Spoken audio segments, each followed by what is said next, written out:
एक गांव में एक गाय और उसका छोटा बछड़ा रहते थे। गाय अपनी दिनचर्या में बहुत व्यस्त रहती थी। वह हर सुबह बकरियां चराने ले जाती और शाम को घर लौटती। बछड़ा बहुत प्यारा था। वह अपनी माँ के पीछे पीछे चलता और उसे देखकर खुश रहता। एक दिन गाय ने बछड़े को कहा, तुम बड़े हो रहे हो, अब तुम्हें भी कुछ काम करना चाहिए। बछड़ा थोड़ा डरते हुए बोला, माँ, मैं बहुत छोटा हूँ, क्या मैं आपकी मदद कर पाऊंगा? गाय मुस्कुराते हुए बोली, तुम जैसे ही बड़े हो जाओगे तुम भी मेरी तरह काम करने लगोगे। ये सुनकर बछड़ा और भी प्रेरित हुआ और उसने ठान लिया कि वह अपनी माँ की तरह मजबूत और सक्षम बनेगा। समय के साथ बछड़ा बड़ा हुआ और गाय के साथ खेतों में काम करने लगा। उसकी मेहनत ने उसे आत्मविश्वास और ताकत दी और दोनों माँ बेटा एक साथ बहुत खुश रहते थे। एक दिन अचानक से बारिश हुई और दोनों माँ बेटे कंगाल हो गए। तो माँ बहुत परेशान थी और उसका बेटा भूख से रो रहा था। तभी माँ एक आदमी के पास जाती और उससे कुछ पैसे उधार लेके वो बहुत दूर एक बाजार से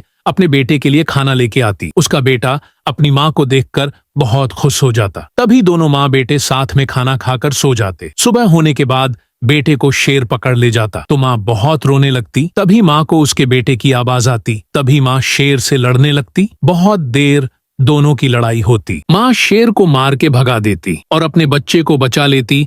अपने बच्चे को बचा के बहुत खुश होती और अपने बच्चे को लेकर वो बहुत दूर चली जाती। बहुत दूर जाने के बाद वो एक अच्छी जगह पहुंचकर अपने बेटे के लिए घर बनाती। घर बन जाने के बाद दोनों माँ बेटे साथ में रहने लगते। फिर रोज सुबह उठ के माँ फिर से बकरी चराने ले जाने लगी और उसका बेटा काम करने लगा। और ऐसी वीडियो देखने के लिए चैनल को सब्सक्राइब करे और वीडियो को लाइक करे